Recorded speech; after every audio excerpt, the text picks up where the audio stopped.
नमस्कार। ये वीडियो मर्ज classroom academy की तरफ से प्रस्तुत किया जा रहा है। कोशिकी अंग के 7वें भाग में हम चर्चा करेंगे आज गोल्जी काय के बारे में। गोल्जी काय कोशिका का एक अंतःकोशिकीय अंग है। ये अत्यंत महत्वपूर्ण अंग है। हम बताएंगे क्यों। इस अंग का नाम इनके खोजकर्ता के नाम पे रखा गया। जिन्होंने इसकी खोज की थी उनका नाम था कैमिलो गोल्जी। उनके नाम पे इसका नाम पड़ा, जो इटली के एक तंत्रिका वैज्ञानिक थे, अर्थात न्यूरो साइंटिस्ट कहेंगे इनको अंग्रेजी में हम।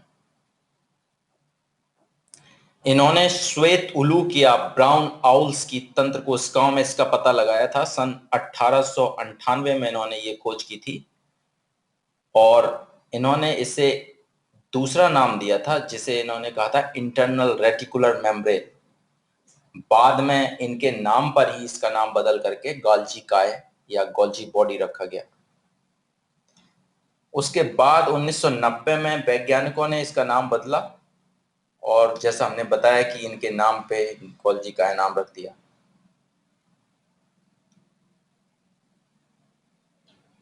गोल्जी काय का जो स्ट्रक्चर है या आकार है वो कुछ इस प्रकार से होता है। इसमें दो सतहें होती हैं या दो सिरे होते हैं। एक को हम ट्रांसफेस और दूसरे को हम सिस फेस कहते हैं। यहाँ पे ये आपकी ट्रांसफेस रही और यहाँ पे ये सिस फेस है। सिस फेस की तरफ पे छोटी छोटी पुटिकाएं मौजूद रहती हैं और ट्रांसफेस की तरफ पे उंगली के नुमा संरचनाएं मौजूद होती हैं। ये जिनको हम ल्यूमेन कहते हैं, ये जो बड़ी उंगली के आकार की संरचनाएं होती हैं, और सिस फेस की तरफ जो छोटी पुटिकाएं होती हैं उनको हम मालवाहक पुटिकाएं कहते हैं या कैरियर मेम्बर कैरियर वेसिकल्स बोलते हैं अंग्रेजी में। और ये ट्रांसफेस की तरफ भी कुछ पुटिकाएं होती हैं जिनको हम द्वितीयक या सेकेंडरी वेसिकल्स बोलते हैं। तो प्रोटीन का संश्लेषण होने के पश्चात प्रोटीन की छटनी या संग्रहण करने में गोल्जी काय की अत्यंत महत्वपूर्ण भूमिका होती है। प्रोटीन संश्लेषण के पश्चात एंडोप्लाज्मिक रेटिकुलम से प्रोटीन गोल्जी काय में आती है और गोल्जी काय में ये संग्रहित होती है। यहाँ पे इनका छटनी किया जाता है और इन प्रोटीन्स को जगह जगह पर भेज दिया जाता है इन मालवाहक पुटिकाओं के द्वारा। तो एक प्रकार से ये जैसे डाक काम करती है चिट्ठियों को भेजने का, वैसे ये काम करती हैं।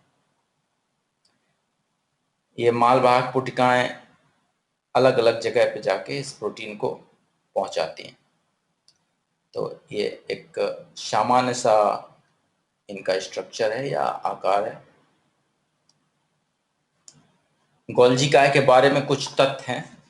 इनकी आकृति चपटी होती है तथा ये एक के बाद एक समानांतर रूप से स्थिर रहते हैं, जैसा कि यहाँ पे आप देख सकते हैं, एक के बाद एक।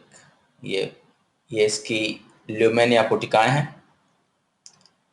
ये अंग साधारणतया केंद्रक के समीप पाए जाते हैं। ये अकेले में हो सकते हैं या फिर गुच्छों में या समूहों में भी पाए जा सकते हैं। और इनकी जो रचना है वो 3 तत्वों से मिलकर बनी होती है। They are made from 3 elements और कंपोनेंट्स। एक तो फ्लैटन सैक्स, इनको हम सपाट कोश कहेंगे, और दूसरी बड़ी बड़ी रिक्तिकाएं अर्थात लार्ज वैक्यूल्स, और तीसरे हैं आशय या छोटी रिक्तिकाएं अर्थात वेसिकल्स। ये एक प्रकार के नेटवर्क के रूप में दिखाई देती हैं। यहाँ पे आप देखेंगे ये फ्लैटन सैक है, ये फ्लैट है, उंगली के नुमा संरचना है, सपाट कोश जिनको हम हिंदी में कहेंगे। दूसरी छोटी छोटी संरचनाएं, ये छोटी वेसिकल्स हैं और इससे भी छोटी वेसिकल्स आगे जाके रहती हैं। और ये एक बड़े आकार की वेसिकल्स हैं, एक या दो, कई सारी होंगी, एक सिरे पे एक दिखाई दे रही है। तो इस प्रकार से इनकी संरचना होती है। इनके प्रमुख कार्य हमने कुछ बताए थे अभी, और इनके प्रमुख कार्य हम कुछ और जानते हैं। इनका प्रमुख कार्य कोशिकीय स्रवण या सेल्यूलर सेक्रेशन में और प्रोटीन वसाओं तथा एंजाइम्स या किण्वों के भंडारण में होता है। तो ये इनको स्रवित करते हैं, स्रवित करके जैसा हमने बताया कि एक जगह से दूसरी जगह पे प्रोटीन्स को पहुंचाते हैं जहां पे पहुंचाना होता है। और ये एंजाइम्स को, एंजाइम एक प्रकार से प्रोटीन ही होते हैं, तो उनका ये संग्रहण करते हैं और जब जरूरत पड़ती है तो इनको जगह जगह पे स्थानांतरित कर देते हैं या पहुंचा देते हैं।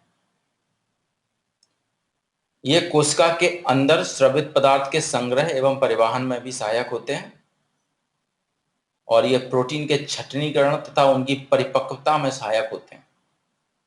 यह भी महत्वपूर्ण पॉइंट है। तो जैसा हमने बताया कि ये प्रोटीन को एक जगह से दूसरी जगह पे पहुंचाते हैं, और एक प्रमुख जो कार्य है कि इनकी छटनीकरण करते हैं। छटनीकरण मतलब कौन सी प्रोटीन को कहाँ जाना है, या ये अभी पूरी तरह से परिपक्व प्रोटीन है या नहीं है, तो उसको छांटते हैं। जो पूरी तरह से परिपक्व या मैच्योर नहीं है उनको ये आगे नहीं जाने देते, रोक के रखते हैं, और उसकी परिपक्वता में भी सहायक होते हैं। वो जब तक पूरी तरह से परिपक्व नहीं हो जाती तब तक उसको नहीं जाने देते।